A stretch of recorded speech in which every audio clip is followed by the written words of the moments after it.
TANE 2, TANE 3, and TANE 4, providing an extensive R&E network to the Asia-Pacific region. Now with Asia Connect, the success story of TANE continues to enhance cooperation in research and education activities between Asia and Europe. What contribution does Asia Connect make?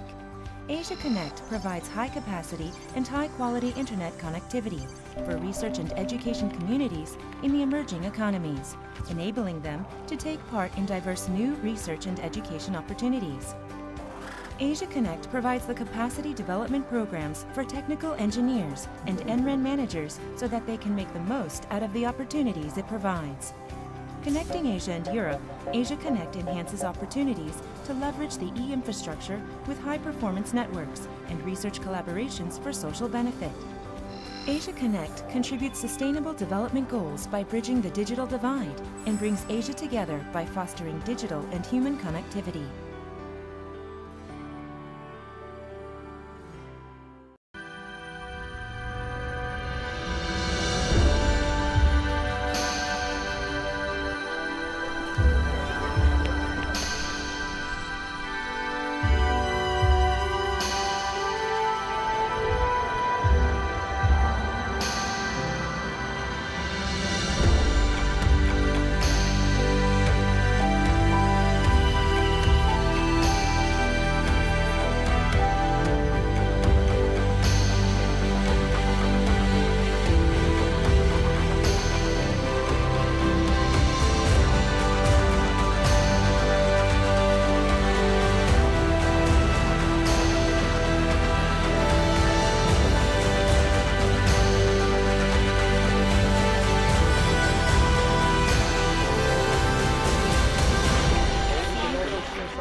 This is a lasting connection, a fundamental idea enabled by technology, created by CommScope to bring together people and information.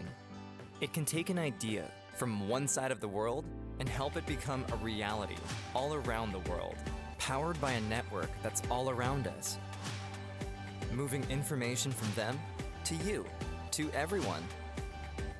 It's a connection made by a team with over 45 years of expertise, with over 15,000 patents that have solved the challenges of yesterday and created the products that power communications today. It's award-winning, made to the standards of tomorrow and the needs of the future. Designed by CommScope through collaborative innovation, here and there. Created by over 20,000 people and next-generation automation around the globe, moved through advanced logistics to there and there too, and delivered more responsibly to distribution centers everywhere for network creators everywhere. It's a connection that's supported by a diverse team of over 30,000 in-field experts, field application engineers, and partners who bring it to life, passing on knowledge from our teams to yours to solve business challenges and technical challenges. That lasting connection creates an incredible experience for people in over 150 countries. It advances a stronger network, sustainably, improves the way we learn and interact, at home and at work, creates smarter and cleaner economies, and enables smarter city governments for us all. It's a lasting connection that's made by CommScope.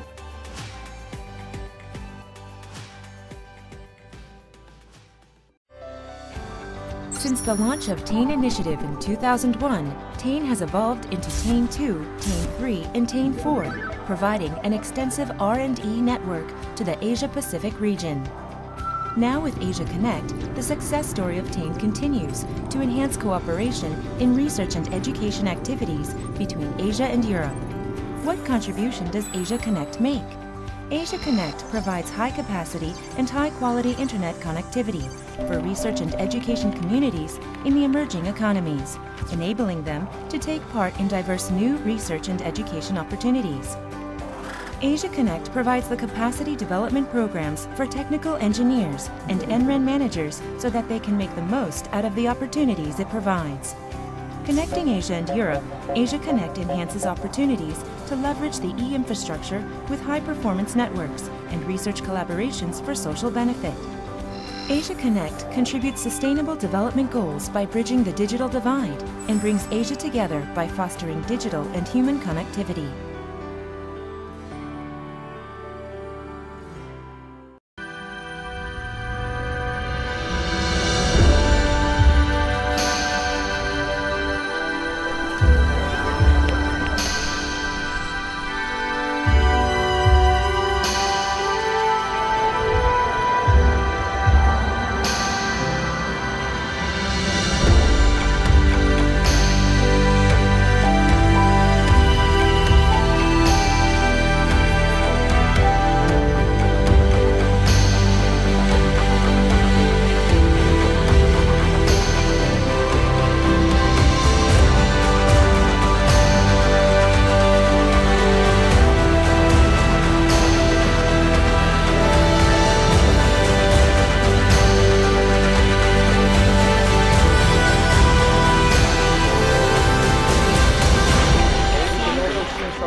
This is a lasting connection, a fundamental idea enabled by technology, created by CommScope to bring together people and information. It can take an idea from one side of the world and help it become a reality all around the world, powered by a network that's all around us, moving information from them to you, to everyone. It's a connection made by a team with over 45 years of expertise, with over 15,000 patents that have solved the challenges of yesterday and created the products that power communications today. It's award-winning, made to the standards of tomorrow and the needs of the future. Designed by CommScope through collaborative innovation, here and there. Created by over 20,000 people and next-generation automation around the globe, moved through advanced logistics to there and there too, and delivered more responsibly to distribution centers everywhere for network creators everywhere. It's a connection that's supported by a diverse team of over 30,000 in-field experts, field application engineers, and partners who bring it to life, passing on knowledge from our teams to yours to solve business challenges and technical challenges. That lasting connection creates an incredible experience for people in over 150 countries. It advances a stronger network, sustainably, improves the way we learn and interact at home and at work, creates smarter and cleaner economies, and enables smarter city governments for us all. It's a lasting connection that's made by CommScope.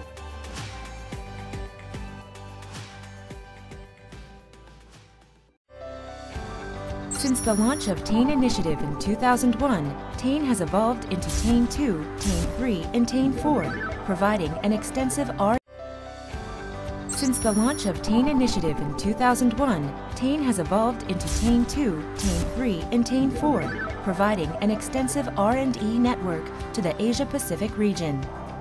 Now with Asia Connect, the success story of TAIN continues to enhance cooperation in research and education activities between Asia and Europe. What contribution does Asia Connect make?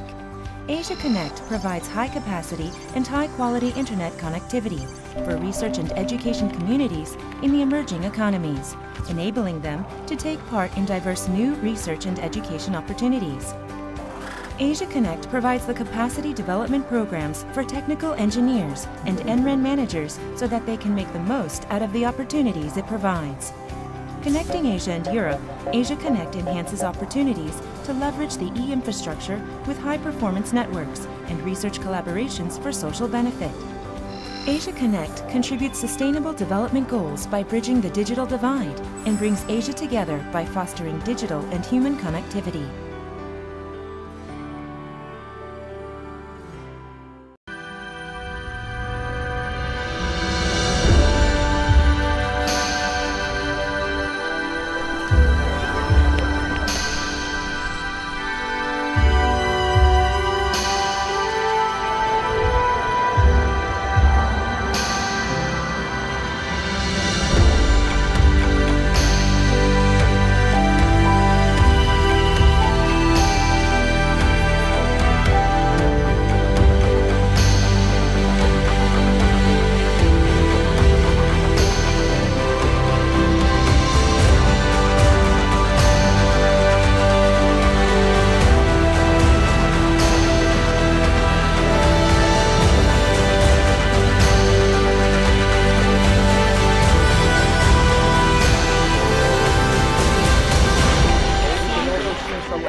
This is a lasting connection, a fundamental idea enabled by technology, created by CommScope to bring together people and information.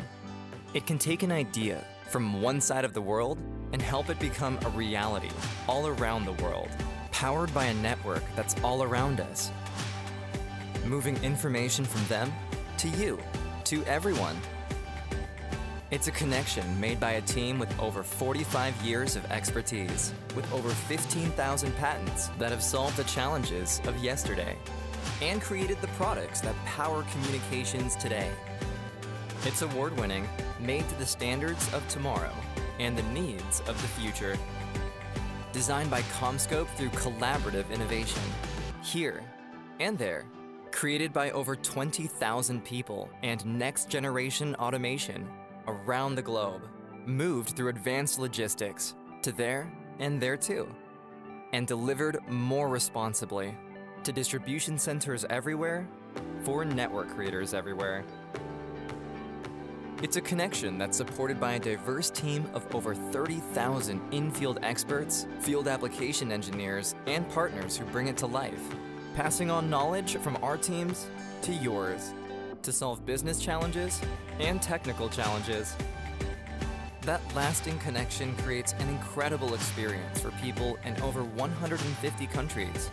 It advances a stronger network, sustainably, improves the way we learn and interact at home and at work, creates smarter and cleaner economies, and enables smarter city governments for us all. It's a lasting connection that's made by CommScope.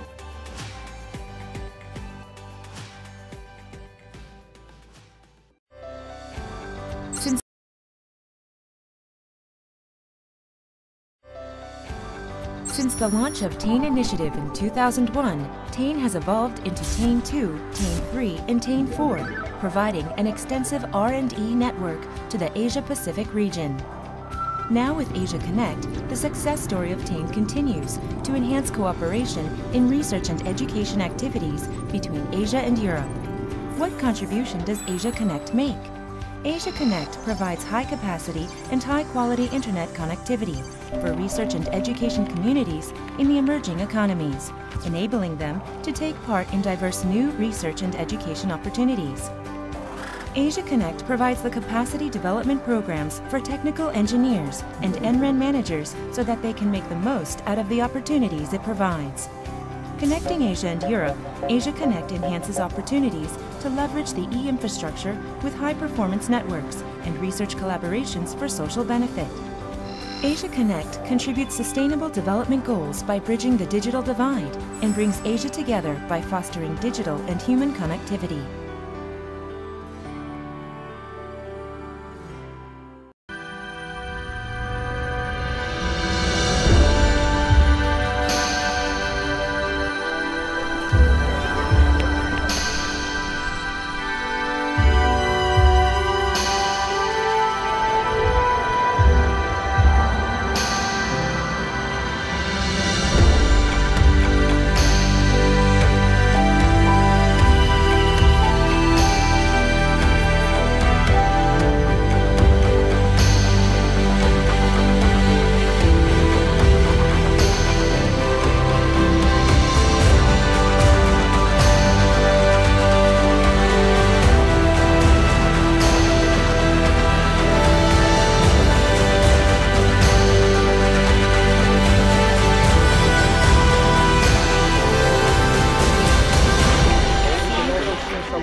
This is a lasting connection, a fundamental idea enabled by technology, created by CommScope to bring together people and information.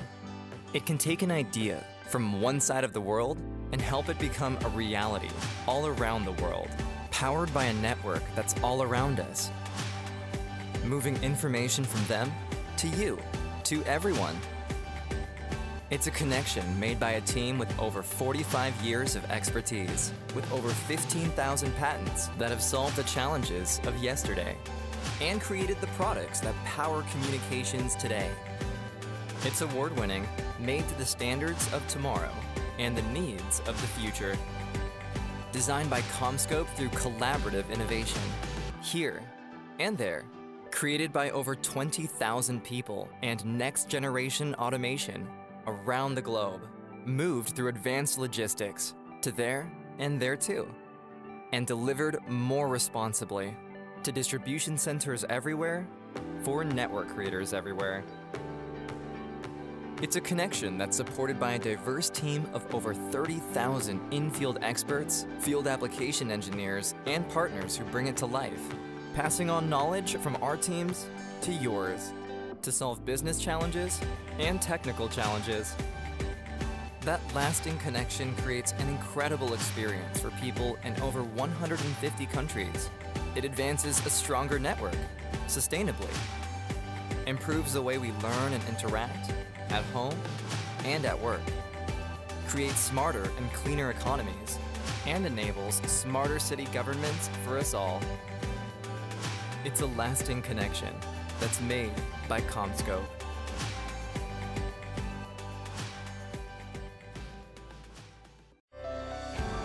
Since the launch of TAIN Initiative,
Honorable to Mr. David, Chief Technology Officer of Australia's Academic and Research Network.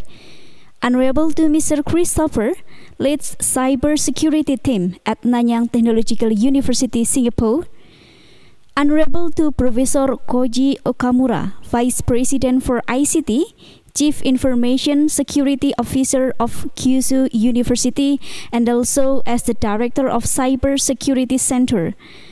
Honorable to Mr. Kili, Associate Professor of Institute for Network Sciences and Cyberspace, Tsinghua University. Honorable to Mr. Adli Wahid, Senior Internet Security at the Asia Pacific Network Information Center. All participants, ladies and gentlemen, Assalamualaikum warahmatullahi wabarakatuh. Peace be upon you all and good afternoon from Indonesia. Welcome to the panel session of the second day of 52nd Asia Pacific Advanced Network, hosted by Universitas Islam Indonesia in collaboration with APAN Secretariat. All participants, ladies and gentlemen, we are now proceeding to next item of today's agenda, that is keynote speech. The keynote speech will be delivered by Mr. David, a Chief Technology Officer of Australia's Academic and Research Network. And Mr. David is very special today for us with his so many achievements. Mr. David, for the past 10 years, has driven future technology direction and the development of leading-edge applications while building, growing, and securing the AARNet network.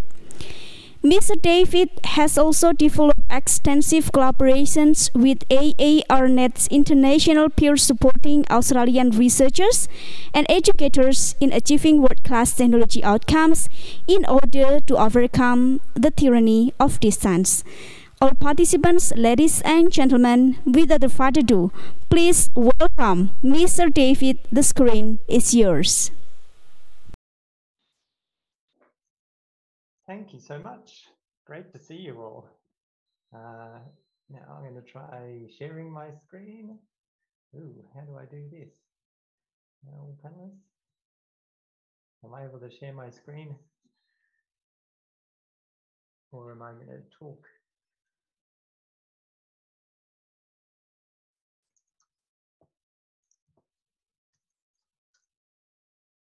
Here we go, it's sharing. Here we go, that's better. Okay, are you all seeing the right presentation, I hope? Sorry about that. So my name's David Wild. Thank you so much for that, that introduction. I'm going to be talking to you not so much in my capacity as AARNet, but representing the GNAG, of which I'm a member of the leadership team. But I'll talk a little bit more about the GNAG group later on. I thought I'd start off just by talking a bit about the global RNE network that we're all part of and why that's important, and maybe some of the threats and opportunities in front of us in the coming couple of years, because I think this is a really important area for us to really get our heads around if we're going to succeed as research and education network operators. So I took a diagram off the GNAG website, which shows a sample of a number of the network projects and links that we collaborate on in various international groups. And I've started with that because it's an impressive set of connections, so links between countries and then exchange points within countries. But it obviously doesn't show the whole picture of our global RNE network. It just shows some of the ones that we collaborate on in delivering global connectivity to research and educators. If I then I've taken the AARNet network map, which is our own view, and so obviously the AARNet network links appear much more obviously in this, and you can see our connectivity all around the country where we connect universities and schools and our other customers. But we also have our international links, some of them our own, others of them in collaboration. So the CAE1 link that runs from Singapore all the way to London, which we do in conjunction with a number of other RNA networks. And you can see hidden in the background there, light blue links, which try to give an idea of all of the other global RNA networks. So Internet2, Canary, the TAN network is in there, Kisti, Singaren, hidden away in there somewhere. And now this is starting to get a little bit closer to what the global RNA network is, because it's not just an NREN or a regional network or a provincial network. It's the collection of all of them put together, really. And it only works when we're all working well together. So essentially, and many of you are thinking, well, of course, we've been doing this for decades now. But I think this is really important for us to keep in the forefront of our mind going forwards, that we can't be operating as individual networks anymore. We're forming a global research indication network. So national networks like ARNet, provincial ones like CNIC in California, and regional like NordUnet or Géant, for instance, TAN.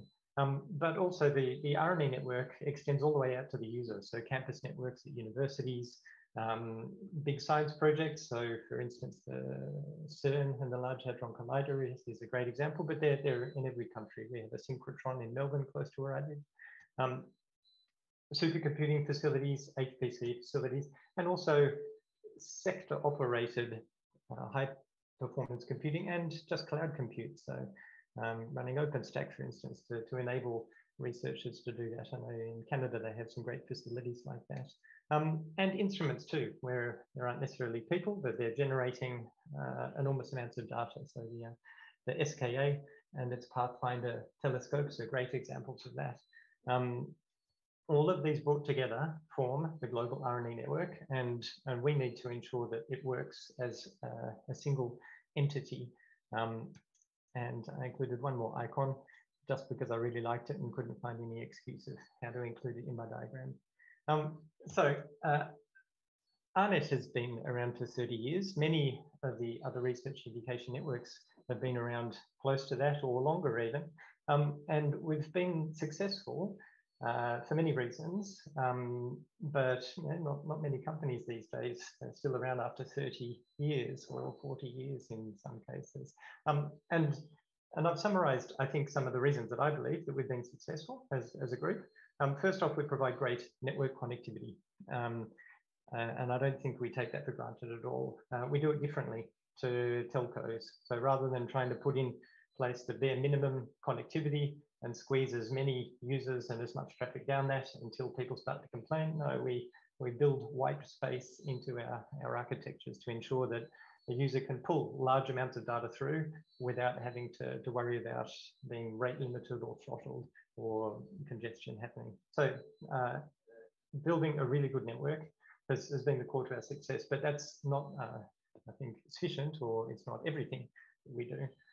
Secondly, collaboration has been key to our success, and this is something that we often can take for granted, but having worked for commercial telcos and ISPs and other organizations, it's not like that in the rest of the world. So the fact that NRENs collaborate with each other, that we collaborate with the campuses, the fact that the universities and our other customers genuinely see us as part of them is a really valuable thing, and it's something that we need to foster as much as we're possibly able to. And more than that, go further than we are today. So the network engineers, we can't just be running great networks. We need to be talking to the researchers to find out what they genuinely need, and vice versa. Third one then is services. We've built some really successful services, and often they're because we work together. So I'm thinking EduRoam or EduGain, or just federated identity in general. Looking into the future, and I'm going to talk about this a bit more, but cybersecurity services are going to be vital to this. And again, we can only do this if we're working together. And then the final piece then is innovation, and that's a tricky one because you can't force yourself to innovate. You can't tell your teams, right, go and innovate now. But it's been something that has been part of what we do since the beginning of our activity. So back in the beginning of many of the NRENs who are probably on this call, our networks are almost experimental test beds, trialing multiple protocols, seeing which one ended up winning. Now that's not the case today.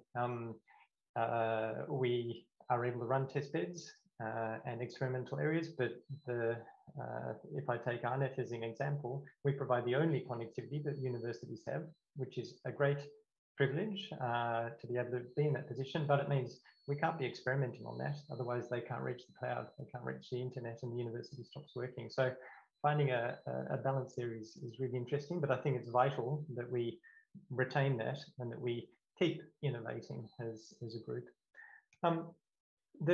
I thought I'd include just a little sidebar here, and that is around the question of services. One thing that we need to recognize, and having been around for a long time, perhaps you forget this, but things change continually.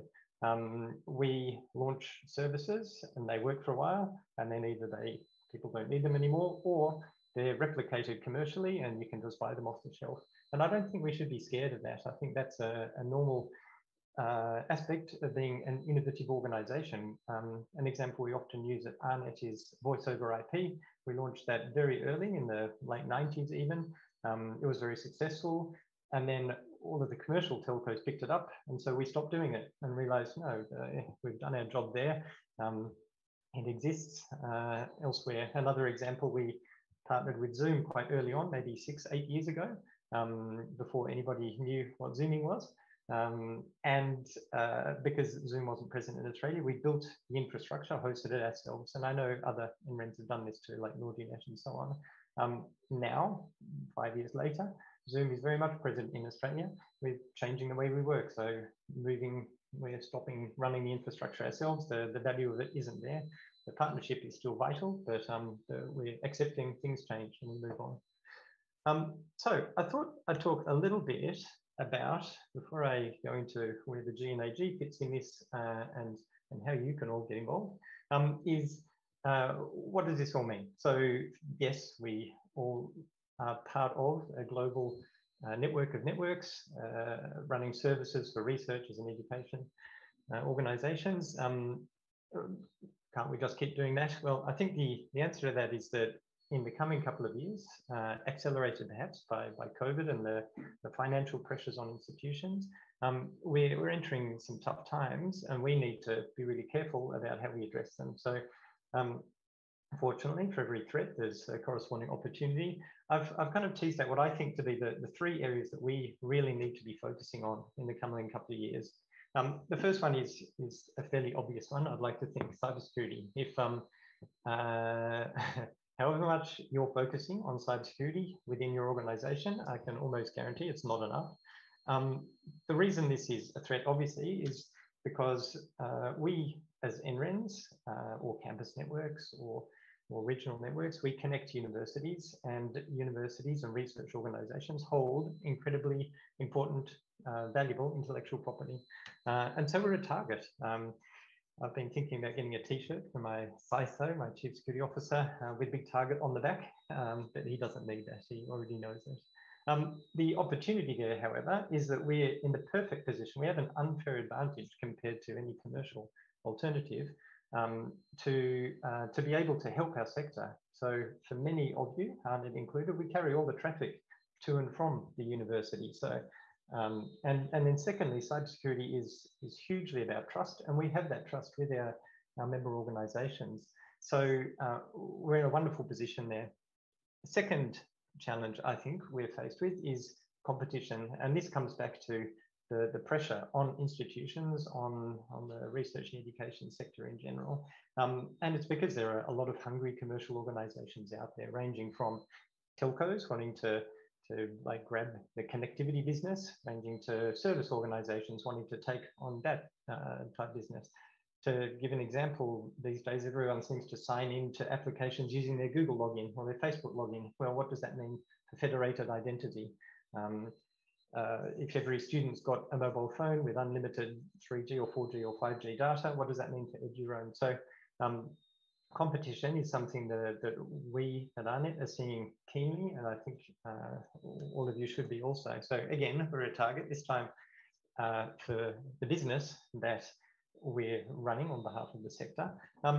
Our opportunity there, though, is that, again, we're in a really key position with a long history of doing things well. We can partner with, and the word that I always retain is co-opetition, so halfway between competition and cooperation with organizations like AWS, who could potentially become threats or competitors. If we work with them, then there's the opportunity there for us to work very closely with them. And that could be the cloud operators, the CDN operators, other telcos, swapping or partnering. So I think, again, if we're careful and bold with the way we move forward, we've got the opportunity there to succeed hugely. The final piece that I think is a challenge ahead, and this refers back to what I was saying before about that innovation piece, is our members, and this is certainly the case in Australia, and I believe it's the case elsewhere. The expectations that our members and our customers have on us has changed enormously over time. So we need to be a mission critical telecommunications grade with SLAs and so on. You know, the network can't go down. Our services need to be reliable. They can't go down. But at the same time, how do we retain that sense of collaboration, that sense of partnership, that sense of the university and us being on the same side, and supporting that long history of being experimental? How do we, can we manage to do that? Which are two very different drivers, I think. And I think for us as a global R&D network, or individual pieces of that, we need to solve that. We need to be able to deliver rock solid services whilst being different to just yet another service provider or ISP. So how do we achieve all of this? How do we make sure that we succeed? And this is not rocket science, it's not complicated. We need to work together and we need to build on our strengths, of which we have many. And so I've, in the following slides, I've picked out 4 or 5 just very simple things that we're already doing, but we need to do more of, and we need to do better. So the first one goes back to that very first diagram. We, as global R&D networks, need to be actively working together to aggregate demand for bandwidth and to be purchasing it together. We can't be all individually buying little links just because our funding cycle is different to your funding cycle, or because we think that we need something that's slightly different to what you need. That just can't work anymore. We need to coordinate globally. And as I say, this is happening. So an example of that is links like the CAE one, or the AER, or links like ANA, for instance, or even more ambitiously, going into consortiums where you end up owning a portion of a cable. And I know the Bella or the Ella-Link cable is an example of that. For us, Indigo and JGA running Sydney to Guam are examples of that. And if we're not collaborating in a consortium to buy, then we need to be working together to achieve what all of us need as a group. So I realize that's hard to do. It's anytime you have 2 organizations trying to work together, it's tricky. The contractual, the service level, the operational aspects are complicated. We just need to do it though. Second one then is make those links work better for us as a group. So an example of that is the APONet, which is relevant to this corner of the world. The ambition there is that even if we haven't collaborated to purchase a link, how about we do swaps to ensure that if my link goes down, we can failover it to your link? And how can we make services and reliability work better as a group? Now, again, it's something that we kind of do. You know, BGP does that to a certain extent, picking up the phone, and you know, I know I can call Neil Fenimore in Rian's in New Zealand, or you know, equivalents at each of your network, Francis Lee at Singarin, and if something breaks, you call up a person and you sort it out. But we need to get better at that again. So it can't be just trying to call people on the phone. We need to actually bed down automated failover and develop, and this is where the innovation comes in, develop ways to actually turn our network into a really solid fabric. Again, these are things that we're doing. We just need to genuinely devote time to get better at them. The third piece is, third and fourth, actually, developing services. So we have done that. As I say, EduRoam, EduGain, the Shibboleth protocol are all real success stories. We just need to do that more.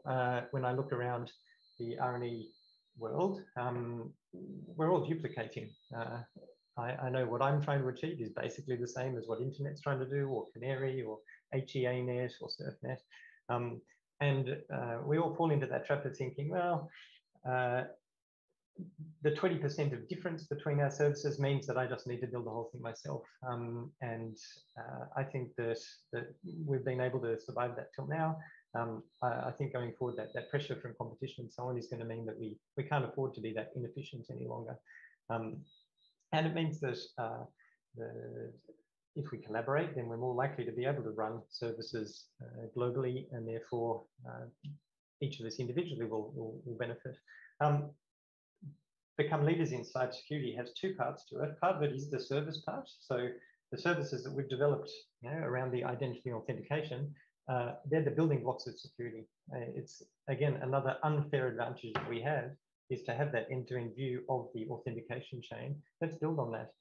More importantly, though, we need to be leaders in securing our own networks. And this is something that I think that R&E networks have fallen behind on, like university campus networks over decades, where the focus was on sharing and open and collaboration.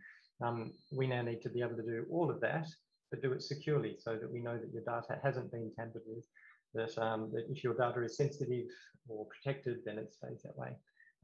Again, we've got all of the building blocks to achieve that. And then finally, whatever we do between that, we need to build on that role that we have of trust. So obviously, between network and researcher and campus IT, that's something that already exists. The area that I think that we have the opportunity to move forward on is beyond government into defence and intelligence. So in Australia, at least, the government and the defence departments are critically interested in the ARNet infrastructure, because we're carrying the universities. That is critical infrastructure to our government. For us to be able to protect that and ensure that it's always up, solves a problem for the government. I think we as NRENs, as a research and education network, and organisations, provide the ideal entry point into the sector that a government can trust and can, it puts us in that perfect position to act as an entry point, as a place where information gathers, and that we can add value and become even more critical to our users and members.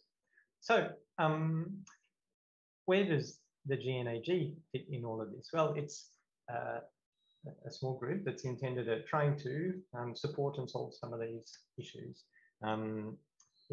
It grew out of, for those of you who don't know, the two previous initiatives, one called GLIF, another one called GNA. GLIF was more experimentally focused and a forum for discussion. GNA more around how do we productionize that? And so GNAG is around a bit of both.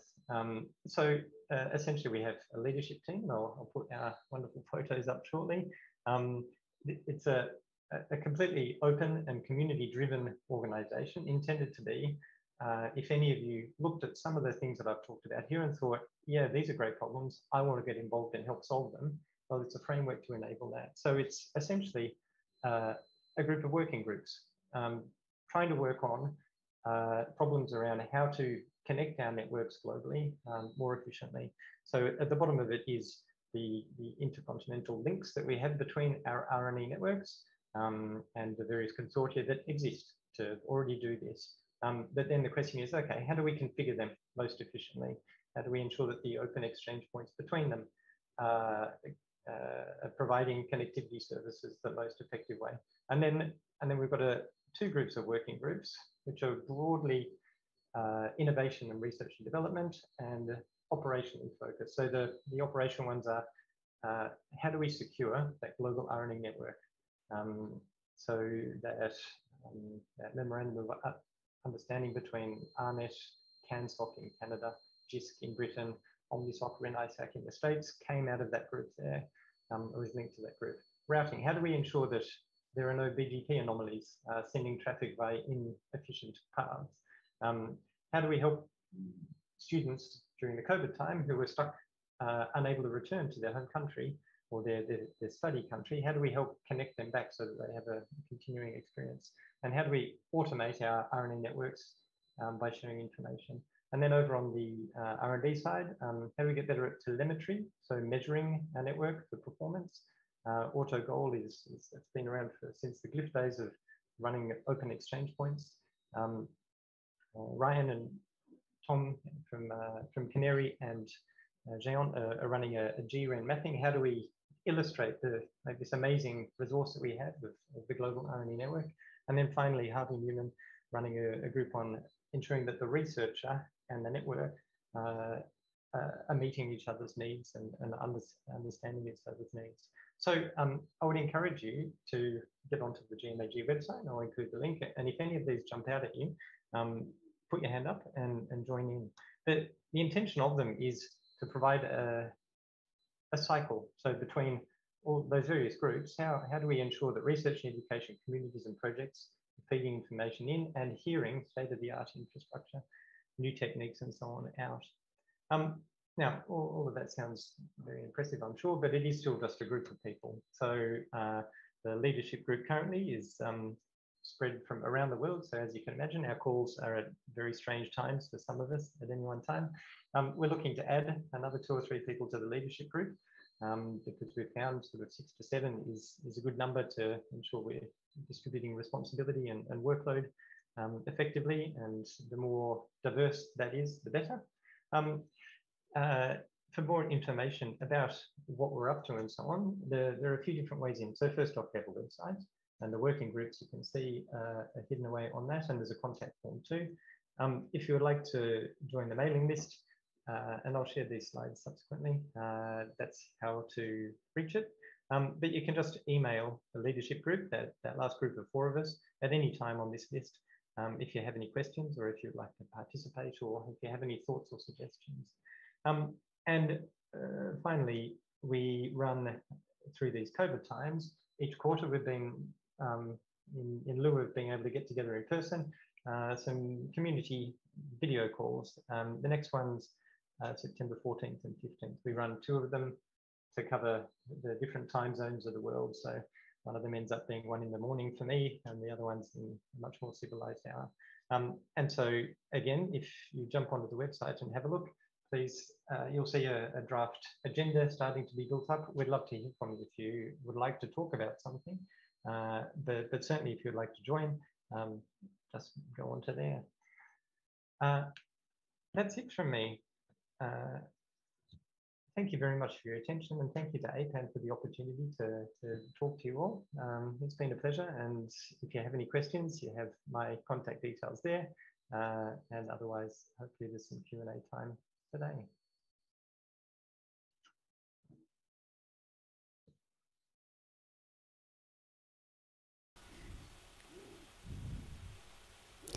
Well, thank you very much, Mr. David. It seems that everyone in this conference is very enthusiastic to listen your inspiring presentation as you are talking about advancing the global research and education network. Once more, thank you very much, Mr. David.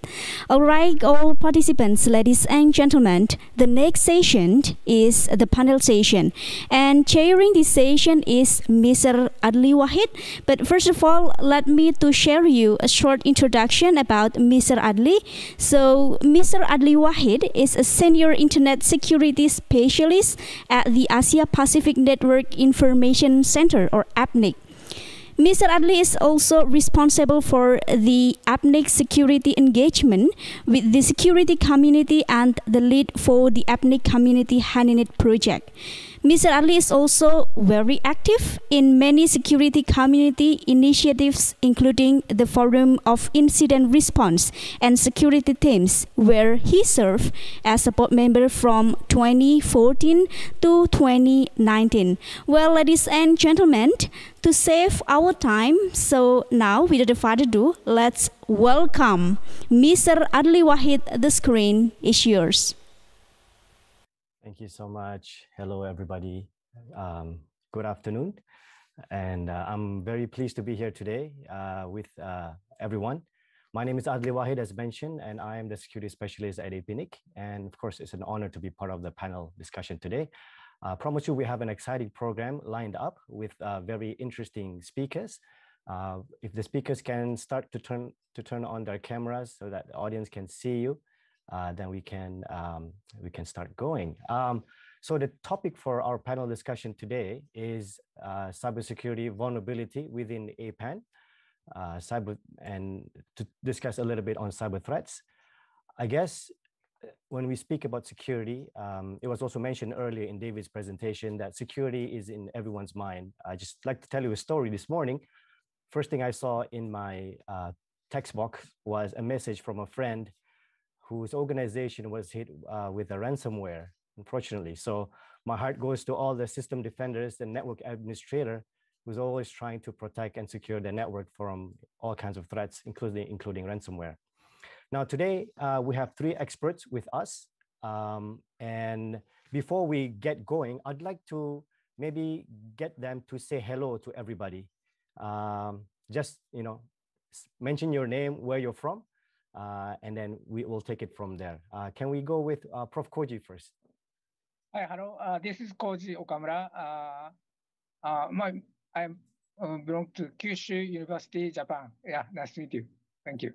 All right, thank you from Kyushu University. And next is Prof. Ki. Can you say hello to the audience?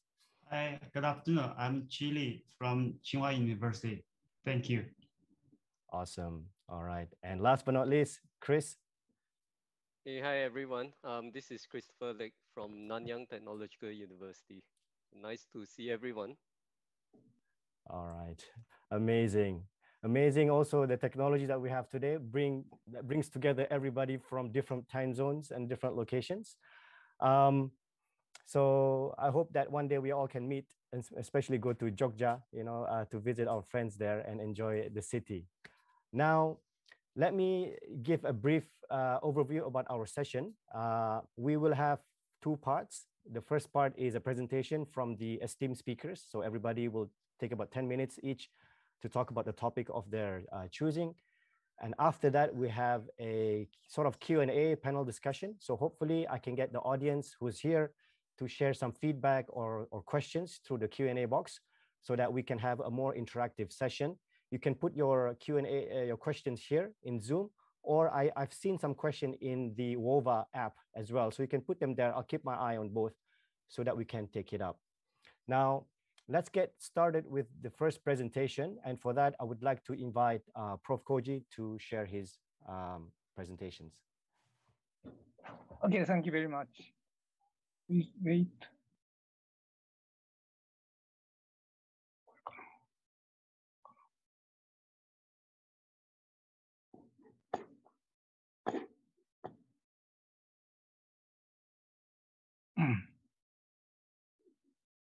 So today, I like to talk cybersecurity countermeasure and incident response and the issues in future based on Japanese university cases. So firstly, I like to self-introduction myself. So actually, I am a little senior guy, and the first APAN join is APAN 12. It's held in Penang in 2001. At that time, high-speed internet between Japan and Korea was very hot topic. And I worked for this. And also, I support for medical things. And from 2004, I become the application area director, and I serve that jobs in APAN. And also, Fukuoka City hosts APAN meeting twice. The first one is 2003 APAN 15, and the second was 2015, 6 years ago, APAN 39, collocated with APNIC. And of course, I worked for this. And currently, I'm working in university, and my major jobs in university is network and security management. I'm one of professor in computer and network center.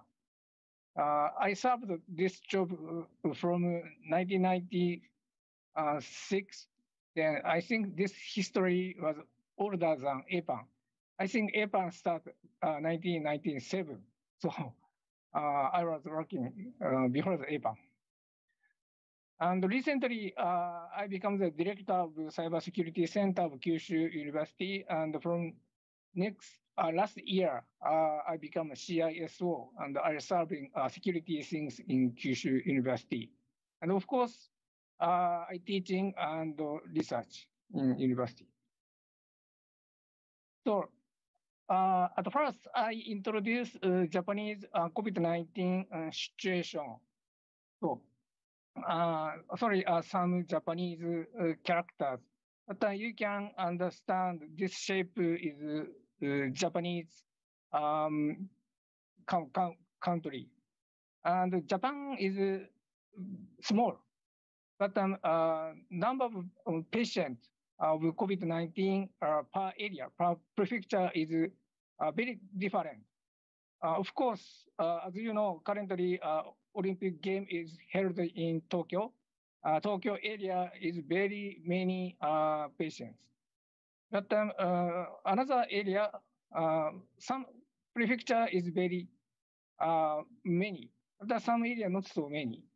And Fukuoka is one of many places in west side.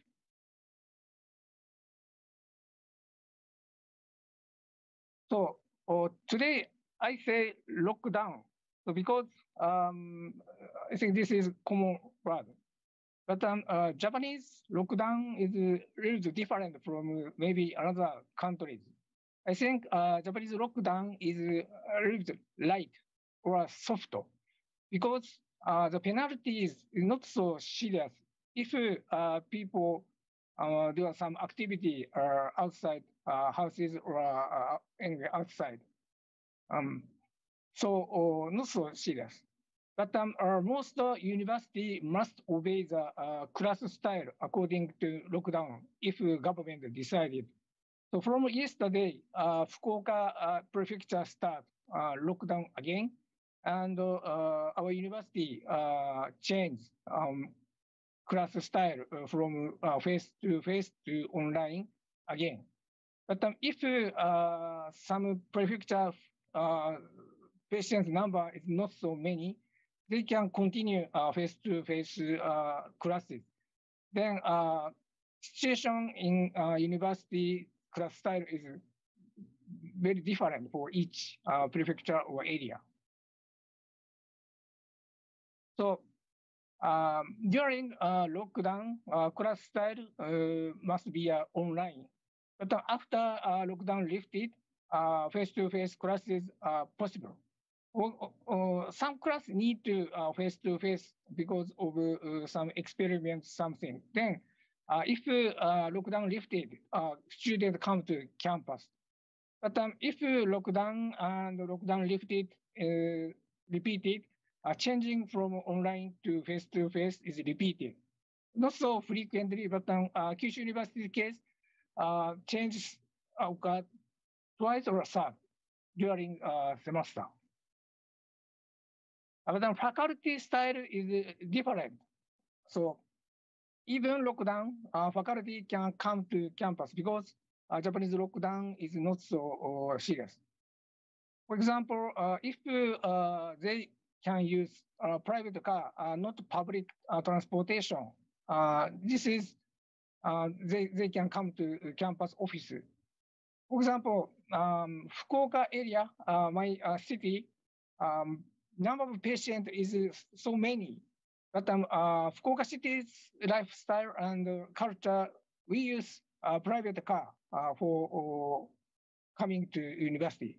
But Tokyo area, they cannot use car because of traffic jam or many situations.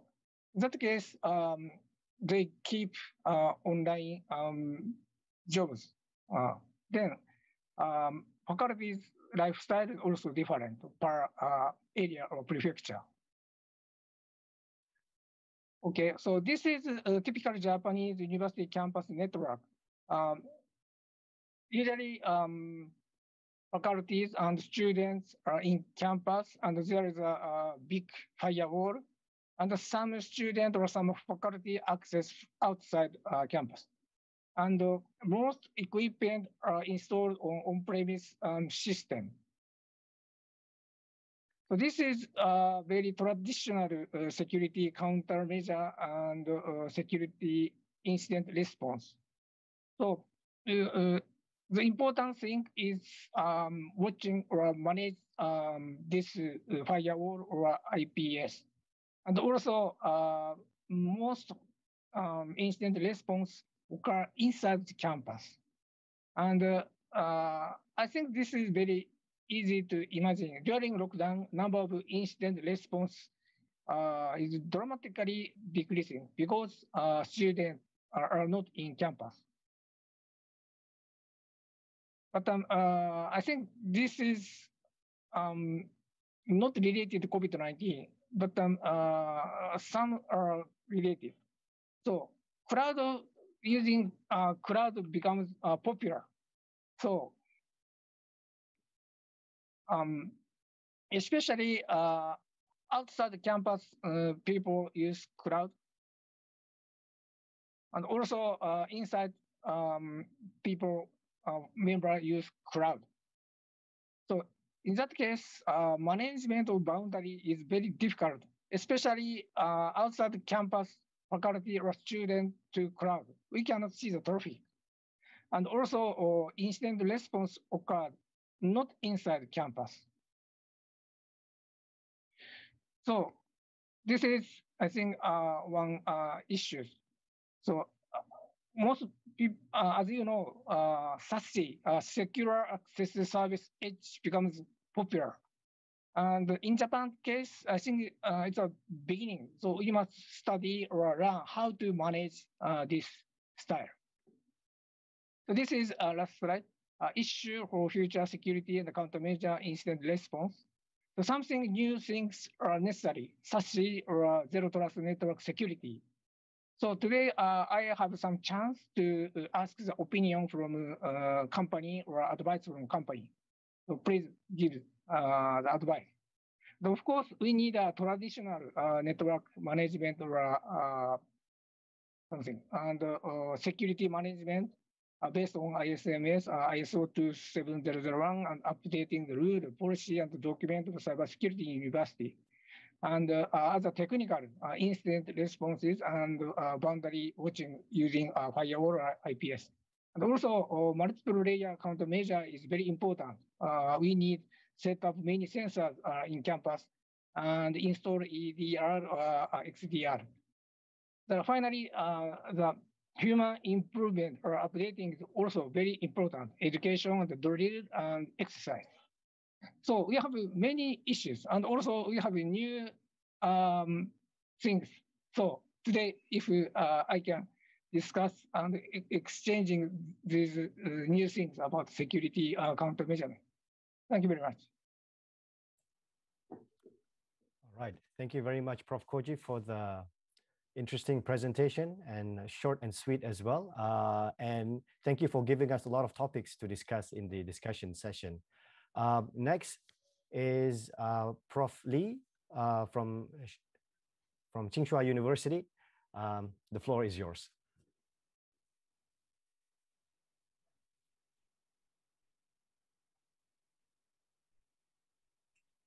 Okay, thank you. So let me share screen.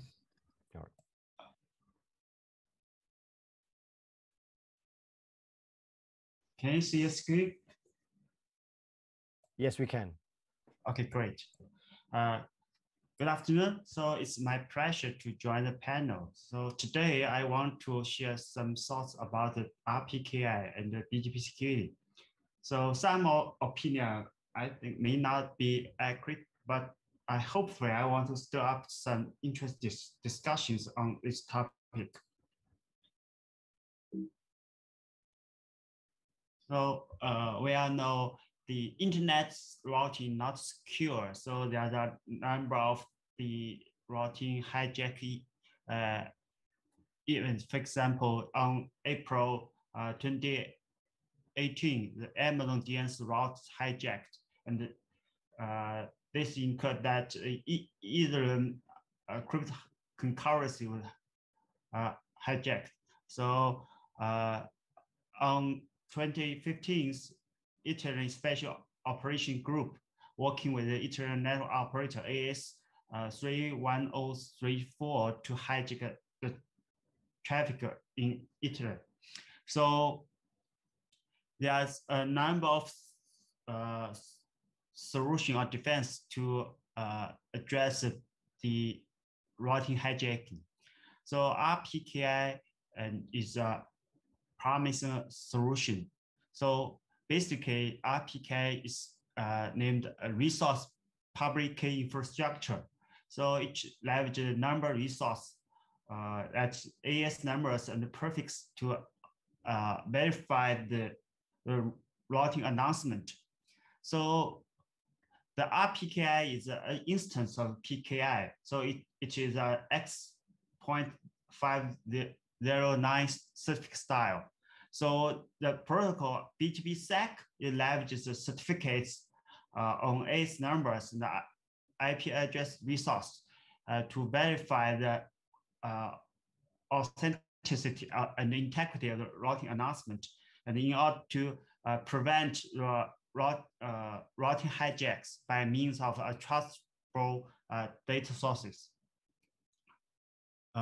Unfortunately, as I mentioned, the RPKI is instant PKI, but PKI itself has many issues, and in the literature, there are many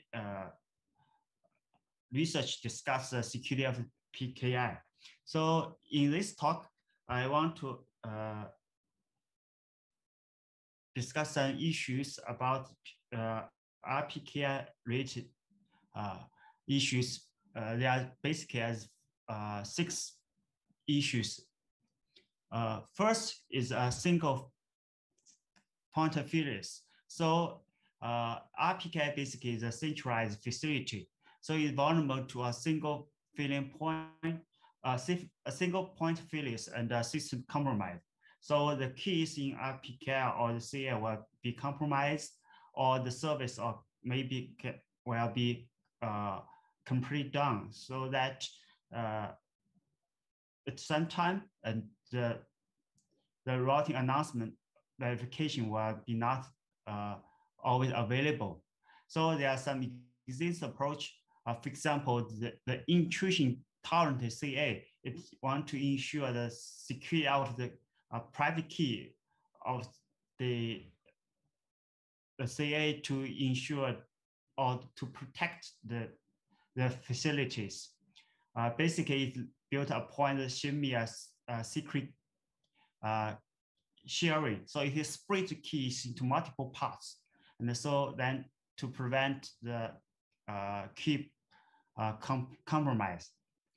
So also as an approach like leverage blockchain as a form of distributed RPK to improve the reliability.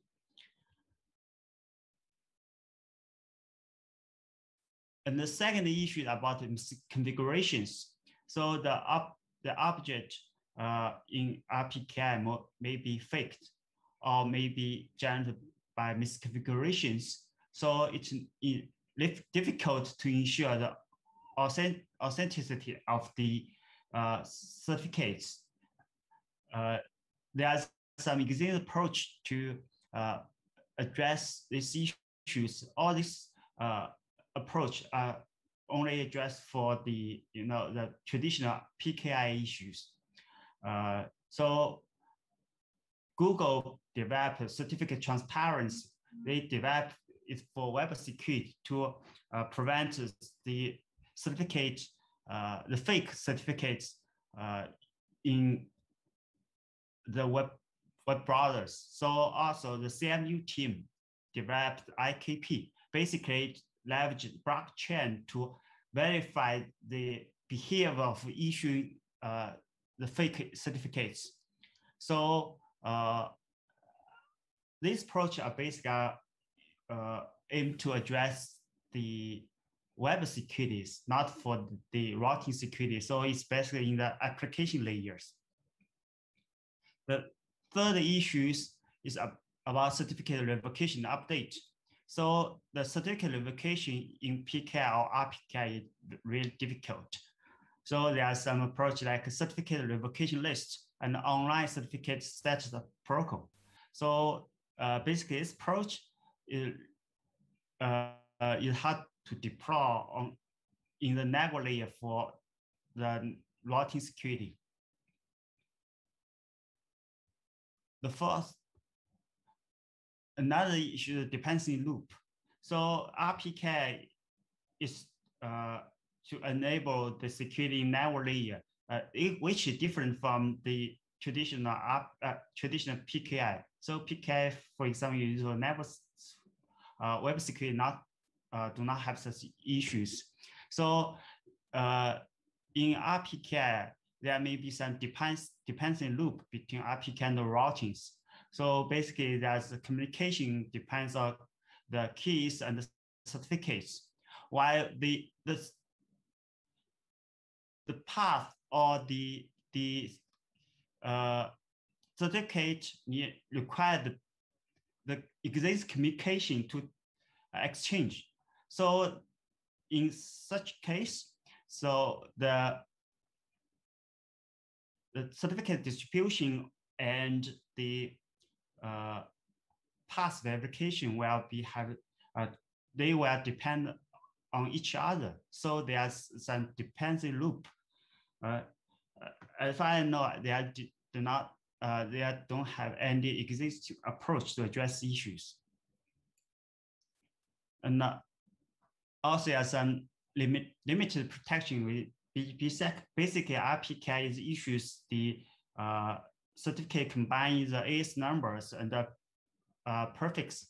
So even with RPK and the BGP, this is still vulnerable to different attacks. For example, in the literature, there are studies about wormhole attacks or timing attacks on BGP. So there are some potential approach. For example, they leverage certificate to attest AS links, and they build consensus on route cost of route change. However, this approach are very heavyweight. The last issue is incentives. So the RPKI or the BGP is required the ISP to deploy or fully deploy the protocols. So as far as I know that attacks and misconfigurations are relatively rare, but the routing attest or the routing announcement verification is the cost is relatively high. So given the protection effect is not very clear, so the deployment incentives may be an issue. So here is a summary that actually the issues I mentioned is extensively discussed in the academia. So I'm not sure if this issue are real serious in practice. So I think the issue where will be maybe was serious where the RPK and the BGP is widely deployed on the internet. So is that a decentralized trust the right direction to secure routings? Now we're working on decentralized facilities. So in this panel, I think maybe we can say if the decentralized trust is a decent approach to secure the routings. Okay, that's my talk. Thank you. Thank you very much, Sheshef, Prof. Lee, for sharing your perspective on RPKI and routing security in general. This is something close at heart as well for us here at APNIC, as we've been promoting RPKI and getting the community to discuss more about routing security. But more on that in our panel discussion. The last presentation that we have for today is from Christopher. And Chris, when you're ready.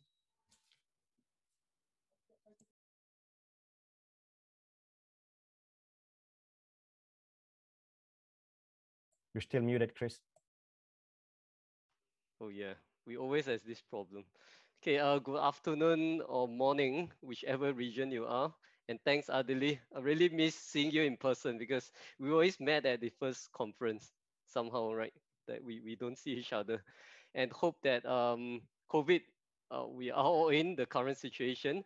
So when this topic was presented, I was given a thought that when we talk about cybersecurity vulnerabilities, many of time we think about the technical aspect. So I was then putting a little bit of thought that actually one of the biggest vulnerability could actually comes from our user, which is the human. So in this short 10 minutes, I'm going to run through quickly on how do NTU prepare our user during this COVID and also post-COVID crisis situation. Okay. Okay, a very quick introduction of myself. This is Christopher Lake here. So I'm a director for NTU. I have prior experience in numerous industry, telco, finance, and MNC. Currently, I'm also an adjunct lecturer as well instructor for ISC Square. And I'm also currently the EXCO member for SingleRAN, which is the Singapore Education High-Speed Network. So just a quick glance of NTU. We are a very young university. We are very research intensive. In the recent year, we were fortunate to be within the top 15 university ranking. We serve 33,000 undergrads, postgrads, and we have numerous autonomous institutes, which include the National Institute of Education and our medical school, which is part of the NTU family. So we talk about COVID situation, and the earlier speaker, Prof. Koji, also speak about the challenge during COVID when we were either remotely working and then we were going back to office. And I will foresee that this is the future of study and work. We were fortunate that we are able to put our courses online and our staff are able to do remote work. But we foresee that in the post-COVID era, this will be the hybrid mode. But what does it actually means is that in this era where we are actually embracing more digital adoption, human becomes one of our biggest, weakest link, or we call the vulnerabilities. While so much talk about the technical vulnerabilities earlier discussion, we believe that human is often being targeted. And this is a sample email. In fact, it was a email that was sent out by our Prime Minister last year. He mentioned about the phishing scam that make use of a certain team. And also, especially in this COVID period, we actually see a lot of phishing email using the COVID-19 team. There's a lot of impersonation of the important people or authority. And what it actually does, it creates a sense of urgency. And many often or not, you realize that there's a lot of grammatic error. And also it has some very suspicious web link. So in an attempt is to really lure our user, if they are not being vigilant, to fall into these phishing attacks or scams. So how do NTU actually prepare our user during this crisis? So I just want to quickly share 3 key things that we have done over the last almost 18 months. First being, we actually make an effort to enhance our policy that pertaining to remote working. Second, we actually increase our cybersecurity awareness effort. Third, we also empower our user to report any of this phishing email via a phishing reporting platform. So I'll just briefly run through as we scramble last year into our lockdown, and now in Singapore, we are still in our so-called phase 2 heightened alert. Fortunately, we took the benefit last year to actually put in additional controls or policy to make sure that our users are very, very much more aware that one example we have pushed out is to ensure that there's a stronger authentication requirement, especially when you're doing remote with the VPN. So we actually enforce a 2FA onto user that have to remotely connect to our network. And on top of that, there were many policy in the past that do not touch so much about the BIOD. What we mean by bring your own device, meaning that you could be using your personal device that connects to, let's say, university resources. So we actually make a lot more explicit requirement that covers the endpoint protection, making sure that they have to do software updates. We also enforce some form of the data security by introducing of a couple of the data encryption tool, and also policy that goes around data removal when you have to leave the university, or when you, because these are more likely sensitive data that we do not want any exposure. So this falls under our acceptable IT usage policy. The second part is about security awareness. So the three key things that we have done is we have definitely beefed up our security advisory. As you can see in the top corner, we actually send out advisory graphics, and we wanted our user to be really more aware. It's almost like doing advertisement, right? As you send a lot of this advisory, it actually makes people a little bit more aware of some of these very suspicious email. Because many of time when we are too caught up with our work, we may not have thought that whoever impersonating your supervisor may be a scammer trying to scam you, like buying some iTunes card, for example. Or they will just embed very suspicious URL. So we actually make sure that our users are very aware, and we have sent out this. On top of that, we also send different advisory that covers like the Zoom bombing situation. And second thing is on the cybersecurity awareness causes. As we move on to online, we decided that the best way to do our outreach is to also create a series of the in-house online cybersecurity awareness, as you can see. So basically, we focus on these 4 key topics as our key launches. And this is something that we have built in-house, and they were in bite-sized, less than 10 minutes kind of videos. And we actually use a team of animals, and we actually have a very interesting animation around different scenario. How do user be aware of phishing? How do user practices the habit of having good password combination? For example, you don't use the commonly used password, or your birthday, etc. Data security is one key area that we also make a point to ensure that our users are very aware of what kind of data they're dealing with and how do they properly secure them. Last but not least, I mentioned about the AIUP earlier. We emphasize a lot on the cyber hygiene, making sure that our users are also working safely, even though they are connecting from home. So during lockdown, many of us were stuck. We can't go out, right? And I noted that many people also start to read a lot more than before. Uh, this ebook came in timely. In fact, it was published actually late in 2019. It just came in timely that we also push out this ebook, which is shown in these slides, where you can go and download from this URL. And we really want to encourage our user to be more familiar with some of the terminology of cybersecurity. And we also give some example of what to watch out for in terms of cyber hygiene. Okay, sorry. And the third part is talking about empowering our user.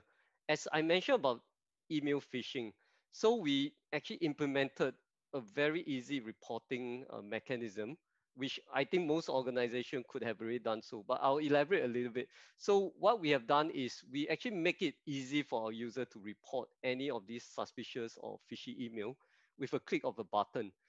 What it does us a lot of good outcome is that this email gain into this platform where we actually leverage on the machine learning algorithm, and it actually help us to actually do tagging on this email without too many of the manual effort. And this is being monitored by our SOC, and we can actually respond to any of these phishing incident more rapidly by identifying some of these phishing email that was reported, and then we can quickly quarantine them over in our email gateway effectively. So I think to wrap up, we always say cybersecurity starts from you, the users. So we believe strongly that user engagement is important, and I don't think we have done enough, and we'll continue to step out the effort. We wanted to build this human firewall, IDS, so that every of our staff become our firewall and our IDS to report phishing, to be vigilant. And this as a whole actually build our user resiliency against these complicated cyber attacks that I believe is going to be ongoing, especially the case of now, where most people don't see each other and communication is getting even tougher. So we really want to empower our user to step out and help us in this effort to make ourselves cyber safe. So with that, I will probably hand back to Adeli, and I hope we will have a good discussion. Thank you. All right, thank you very much, Chris. That was a very interesting presentation. Definitely an interesting issue to be brought forth, the phishing, the scams, which take advantage of people's emotion and reaction to things. So I don't see any question yet in the Q&A section. And for the invisible audience out there, I know you're there. I know you're listening. I know you're interested in some of the topics being discussed. If you could, take a moment to write your feedback or questions in the Q&A, both in Zoom or I think also in WOVA app. I'm keeping an eye here as well. Then it will help us to have some discussion. While waiting for that, can I ask any of the panelists, maybe Prof. Koji, because he mentioned something about zero trust, all the initiatives to secure the enterprise and the organization, and being a CISO for a university, what are the top 3 threats that keep you awake or make you think a lot during the night? Because in the industry, we hear about the usual thing, ransomware, malware, targeted attack. I wonder for the university environment, especially in your case, what are the top 3 things that make you worry? And thus, it motivates you to look into the security solutions that you mentioned in your presentation. Thank you. So actually, I very agree about Chris' talk. Important thing is human improvement. And especially, I want to ask Chris, how you achieve user engagement. So I saw you developed a phishing report system. So we need such system. How we keep in touch to user is very important. Yeah. Okay. All right. Yeah, maybe I can share a little bit on that. Yeah, user engagement is something we always feel that is never enough. And being in the very technical field all this year also make us forget about the human touch of things that we realize that is extremely important. So what we wanted to do is something simple. As you can see in a lot of this poster that we have made. So what we attempt to do is to simplify the message. So it's something that we learn from the marketer. They do a lot of marketing by flashing a lot of this brand and graphics. So we realize that sticks with people. So if you make it simple, you make it easy to understand, like 3 steps. It will actually definitely increase our user awareness. Second thing about the phishing, we actually didn't develop ourselves. We actually engaged a platform, which I not too confident to share the brand, but I would say that it's a good investment that we have made because it allows us to scale our ability to handle reporting, phishing reporting. As I mentioned about the use of machine learning, because we have an average of around close to 700 email reported. So you can imagine the SOC, we would not be able to handle such a volume because our SOC is not a huge SOC like I used to run in my MNC environment. But using the machine learning, we are able to learn the content and they are able to do a tagging. And we also integrate to like VirusTotal to help us to do a little bit of the scanning. So that effectively help us to effectively manage this. I could touch base with you for a more detailed discussion if you want to learn a lot more about the platform or the processes. Thank you very much, Chris. I have another question. So university, there are many level of technique. So for example, technician knows technical, but for example, very high level professor or secretary, their technical very low. How deal with such people? Okay. Yes, this is not an easy I mean, solution, like it's not a one size fits all. So as I mentioned earlier in my starting note, we try to simplify message. Oh. And also in our, we also conduct simulated phishing uh, exercises. What we would do is also we have a different team of the simulated phishing for different user group. But that is provided when you mature your program. So for a start, you may have to do a common one. As you progress, we may have certain topic for certain user group because some user may definitely know that this is not applicable to them. Like for example, faculty member, we may do something like a research collaboration email. So impersonating someone from a different university, and we may make an attempt to make them be a little bit more aware. But at the same time, we also need to be very careful because if we overdo it, they may be very concerned over like, well, every email, is it real or not? So we have to strike a balance. But I think most importantly, we also need to educate our user and to get them to report. Because if one of them report, right, we can actually do a quick triage, and then we can find out that is this a real phishing, and then we can actually remove them immediately before the user even look at it. So this is a little bit of a strategy that we adopt to address this very complex, diverse kind of environment. Yeah. All right, interesting discussion, guys. I just have to jump in quickly because the questions are coming in. So let's look at them. So there is at least 3 questions that is related to what Chris was talking about, the phishing, the user education, and the campaign. So let me try to combine them. So Brooke asked, isn't blaming the users an easy way out? Which organizations are implementing BIMI? I'm not sure what that is referring to. BIMI for their email. That's one.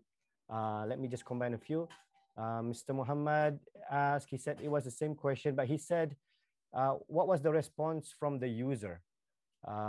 Because in a lot of cases, they just ignore your advisories or your books and things like that. And last but not least, Yoshiaki, Mr. Yoshiaki or Miss Yoshiaki asked, is it feasible? Hang on.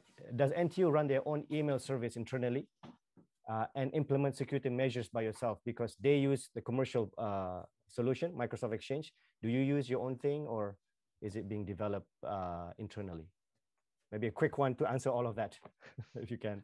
Okay, I try my best to address it. I think first question about user acceptance. While I started that, although we mentioned about user being part of, when we mention weaker links, it doesn't actually put the blame back to user. What we actually wanted to do is to empower our user to be part of with us.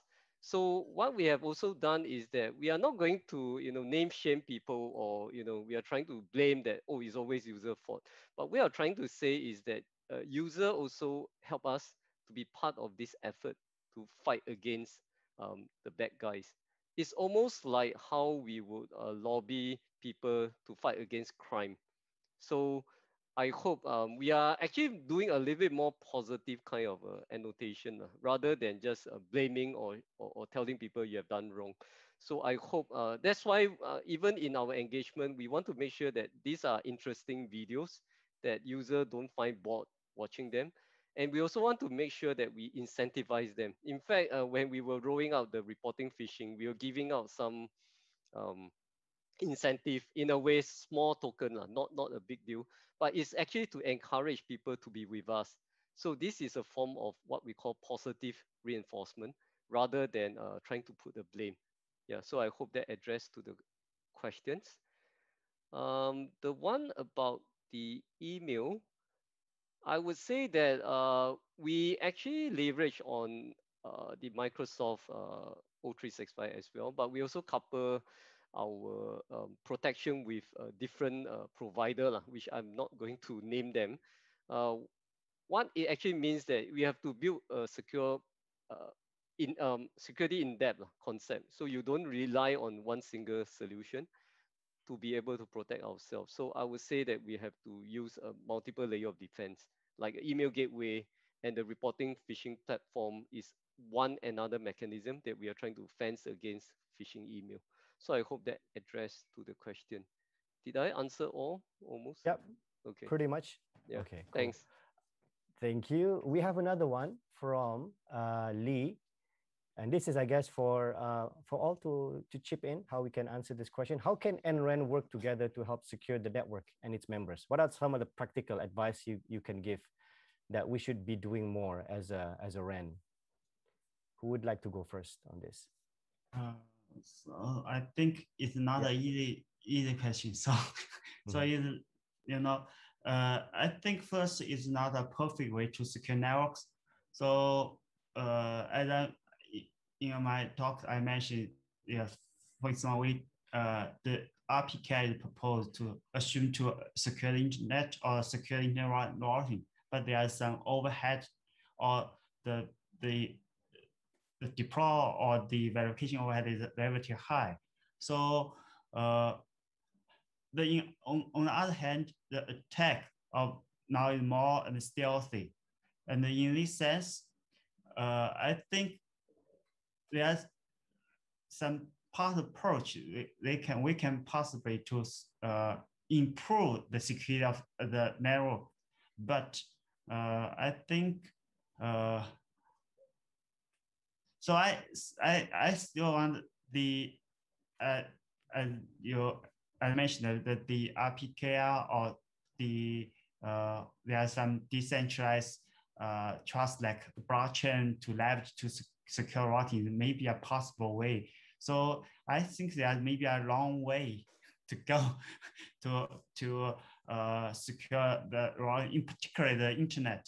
So for enterprise network or a campus network, I think relatively, either we can have a controllable the network and we have some good network operation practice, then we can monitor traffic and we can detect the attack inside the campus network or the enterprise network. But on the internet, there are some difficult issues that are more difficult, right?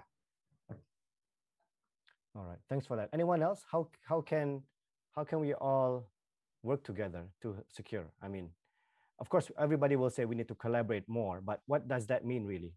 How do we really collaborate with one another to strengthen the security of our maybe universities? I just give some perspective. I think beside the ability to secure maybe interconnection, I was then thinking about the use of threat intelligence. Yep. So I guess there are potential opportunity for the NREN to build trust among the NREN members, and by the ability to share threat intelligence, that actually means that we can give more context to some of the IOCs or threats that we've seen in each of our environment, and through that, it actually strengthens our ability to fight against the bad guys. It's almost a good old saying that collectively we fight among, we collaborate among ourselves to fight against the bad guys, right? As Adli, you rightly pointed out, it's not an easy journey. I think the very small step we can start to build is like we build a lot of trust among the members ourselves, and then we are able to find a mechanism. Technically, I think there are possibility as we progress.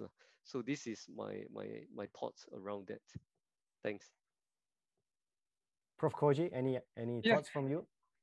Yeah, I think this kind of information sharing for international is very important. For example, today's quiz show how detect phishing email.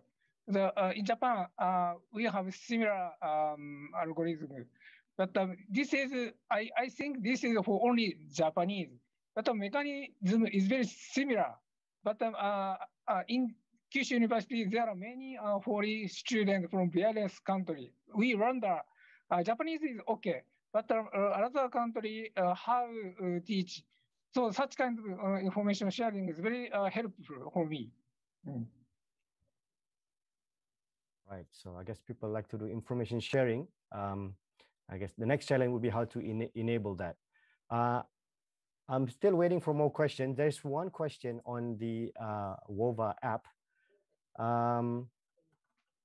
So this question is from Anajat, and it's very open-ended. So I guess it's up to us we can take this.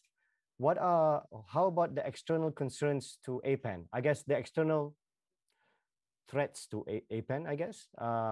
What are your views on this?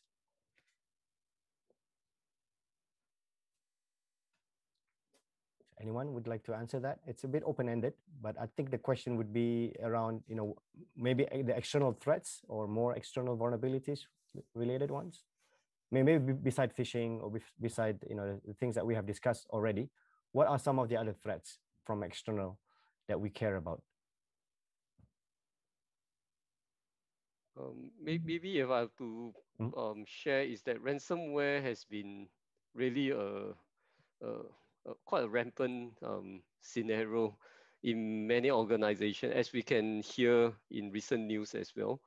Of course, if you look back to how ransomware, it could be just from a phishing email or any of our staff bringing, maybe unauthorized thumb drive that get themselves infected. So I would say overall, we need, like what I say, defend in depth. We need multiple technology at the same time, a different stack of the protection to ensure that we are protecting ourselves well. And that also include our ability to recover after a ransomware hit us, because then the question is about whether do you pay the ransom or not. Because many of the time, even you pay, you may not get the key. So that is always that challenge, in many organizations. I'll just share my thoughts on that. Yeah. Anyone else would like to share their thoughts about some other threats, maybe? So, actually, I have a question for you guys. Yeah. So, Sure. Do you think machine learning or AI is really helpful for security? So, actually, I did a number of research on to leverage machine learning to detect the malicious traffic, detect some civil fraud.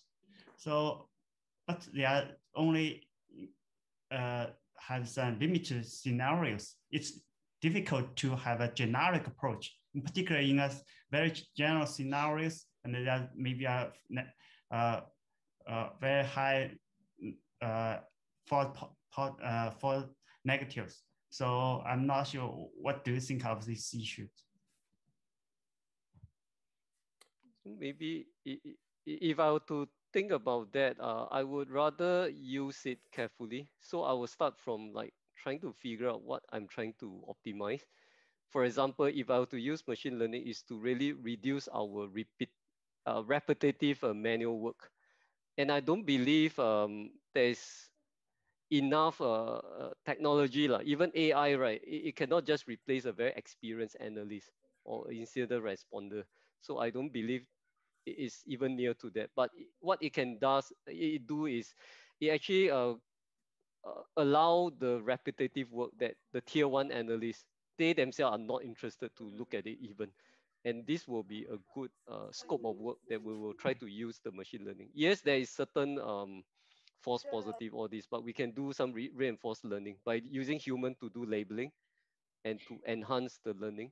So this is my thoughts over how I would carefully adopt machine learning or AI into my environment.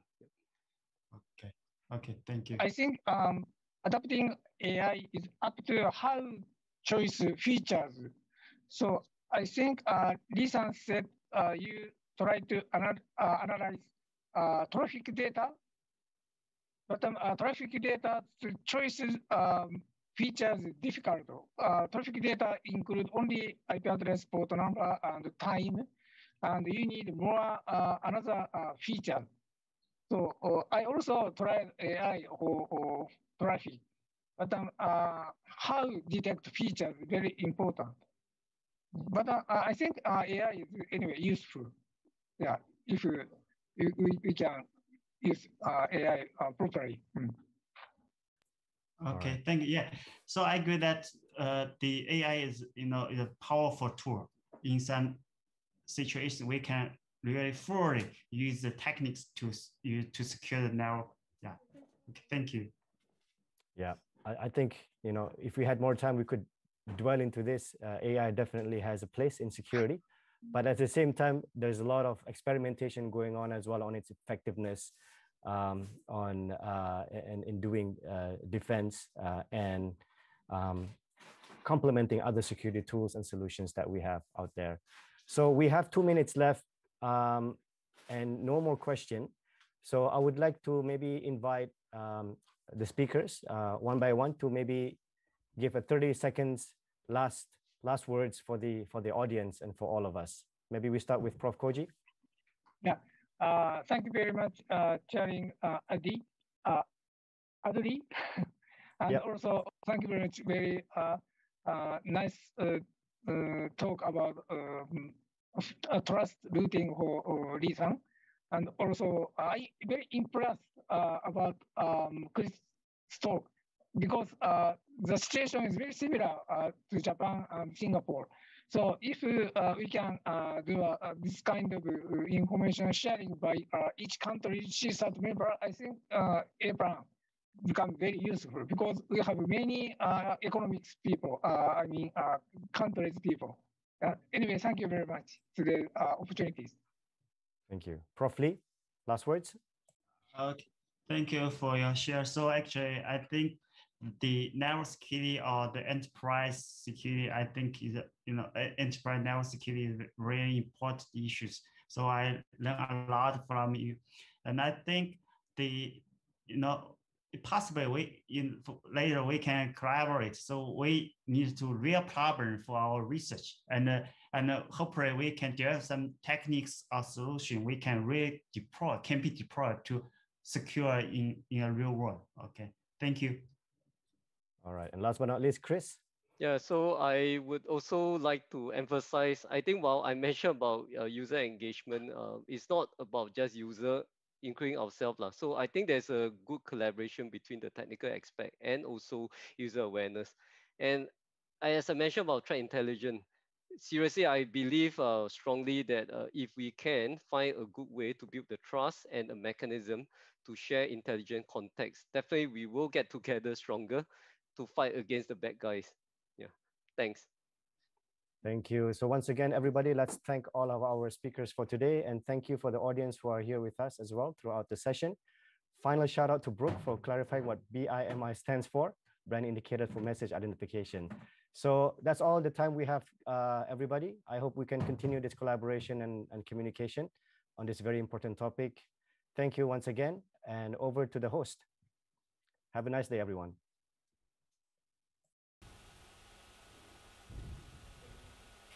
Well, thank you very much to Mr. Adli for chairing the panel session. And of course, thank you very much to all the speakers for very insightful presentations and also continued by a very productive discussion. Once again, thank you very much to the chair and also the speakers of this panel session in day 2 of APAN. All right, ladies and gentlemen, so this is the last of the panel session in day 2 of 52nd Asia Pacific Advanced Network. But after this, we will have a social time. Thus, we would like to invite all the participants and also ladies and gentlemen to join us in special chat, and the link is already sent by the committees in your chat box, so please kindly check and also access the link to join for the special chat and join the social time. All right, ladies and gentlemen, so the last from me, good luck for the conference. Wassalamualaikum warahmatullahi wabarakatuh.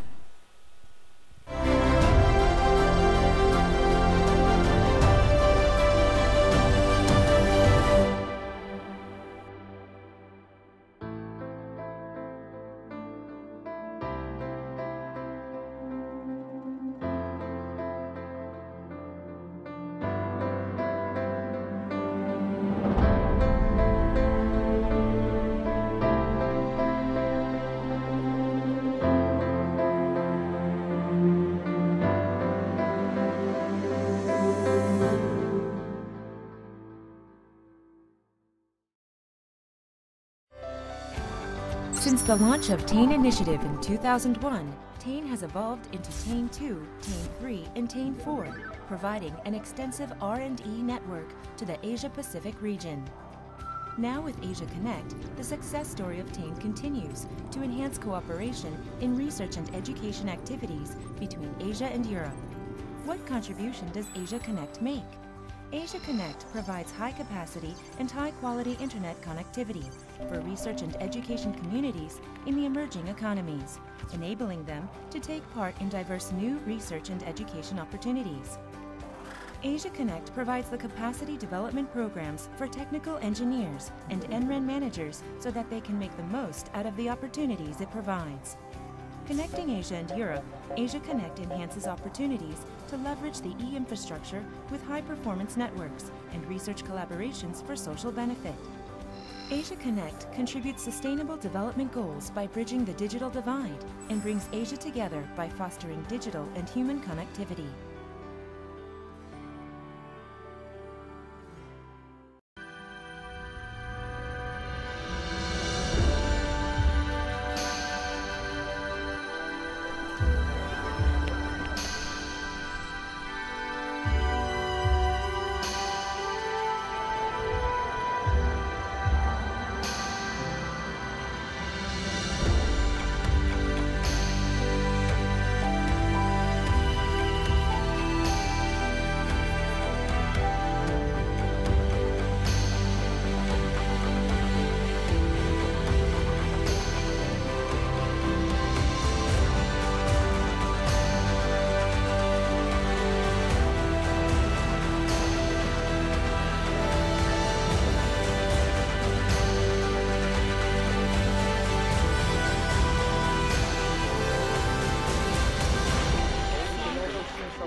This is a lasting connection, a fundamental idea enabled by technology, created by CommScope to bring together people and information. It can take an idea from one side of the world and help it become a reality all around the world, powered by a network that's all around us, moving information from them to you, to everyone. It's a connection made by a team with over 45 years of expertise, with over 15,000 patents that have solved the challenges of yesterday and created the products that power communications today. It's award-winning, made to the standards of tomorrow and the needs of the future. Designed by CommScope through collaborative innovation, here and there.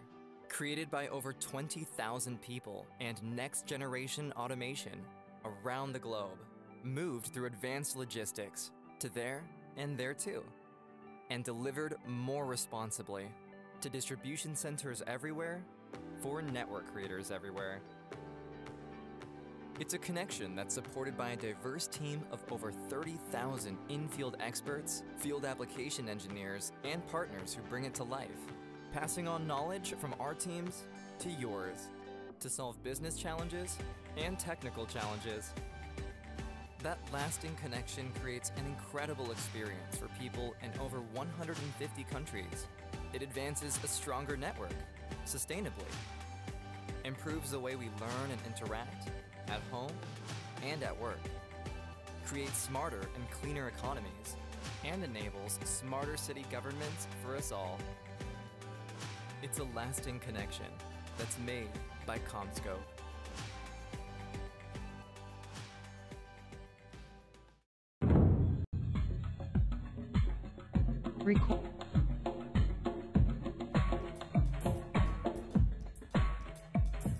APANIC is the Asia-Pacific Regional Internet Registry, or RIR. The RIRs manage the distribution of Internet number resources in their regions. This vital function contributes to the stability and reliable operation of the global Internet. APANIC provides this and other services to our members and the wider Asia-Pacific Internet community. The RIRs are neutral, non-profit organizations that operate in a self-regulatory system. Decisions about managing Internet resources are made in an open and transparent manner by the communities that use the resources. Each RIR works independently, but we also collaborate on some activities through the Number Resource Organization, the coordinating body for the 5 RIRs. APANIC serves 56 economies in the Asia-Pacific region. Our community is large and diverse with a membership that includes all types of organizations that run independent networks. Our wider community includes internet support organizations and technical standards bodies. We also engage with governments across the region to provide information on internet addressing and operations. APANIC works to support a global, open, stable, and secure internet that serves the entire Asia-Pacific community. APANIC is funded by membership fees. Membership is open to everyone, and most organizations that receive resources and services from APANIC also become members. Together, all APANIC members contribute to sustainable internet resource management in the region. APANIC's core function is the distribution and registration of IP addresses and autonomous system numbers. APANIC delegates these resources according to community-driven policies. The delegations are published on a public database called the APANIC WHOIS database.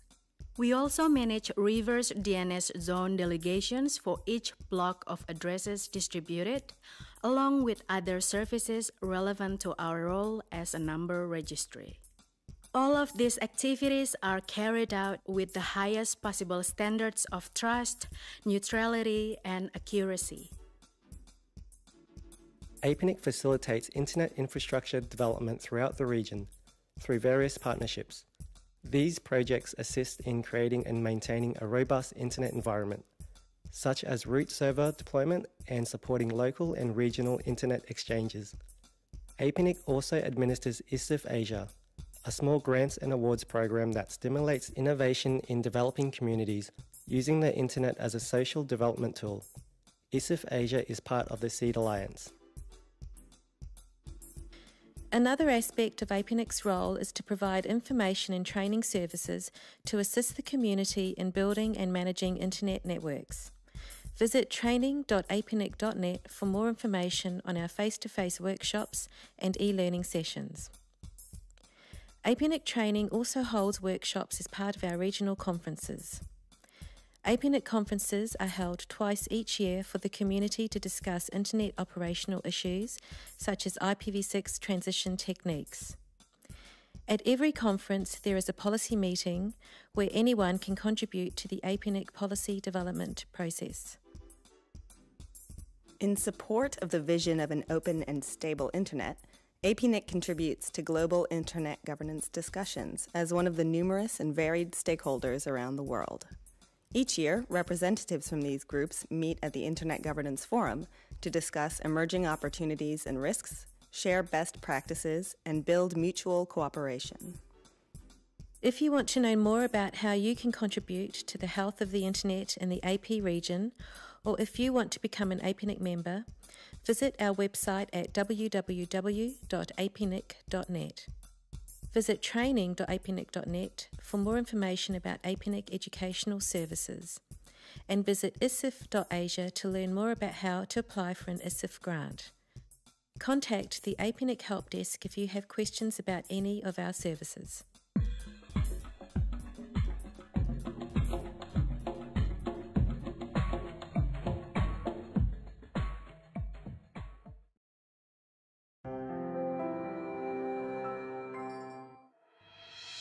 Tahukah kamu, koneksi internet itu bisa berguna untuk mencari segala tujuan informasi dalam hitungan detik dengan adanya komponen yang sangat penting, yaitu internet protokol atau yang lebih kita kenal dengan IP address.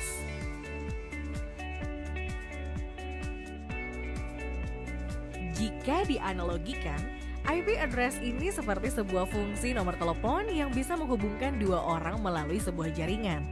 Jadi, setiap perangkat komputer memiliki masing-masing IP address agar bisa terhubung dengan perangkat lainnya melalui koneksi internet. Saat ini, terdapat dua versi IP address yang digunakan, yaitu IPv4 dan IPv6 untuk memenuhi kebutuhan lebih dari 1 miliar website di dunia dan jutaan unit perangkat yang terhubung dengan internet. Di benua Asia, pengelolaan alamat IP dikelola oleh organisasi yang bernama APAN. Selanjutnya, APAN menunjuk Idenic FG untuk menjalankan proses kelola alamat IP khusus di Indonesia.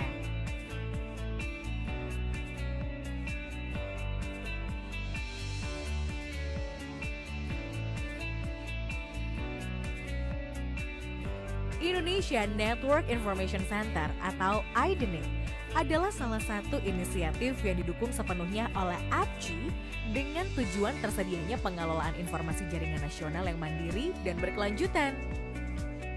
Berbagai layanan IDNIC dapat digunakan oleh berbagai lini konsumen seperti perusahaan dengan izin terkait jaringan internet, perusahaan komersil, instansi pemerintahan, dan institusi pendidikan. Dengan komitmen tinggi untuk terus mengembangkan pusat informasi di Indonesia, IDNIC akan selalu memberikan berbagai layanan terbaik melalui forum diskusi, pelatihan profesional, diskusi inspiratif, eksplorasi fasilitas yang semakin luas, dan membuat berbagai program lanjutan yang akan memberikan dampak besar bagi kepentingan publik.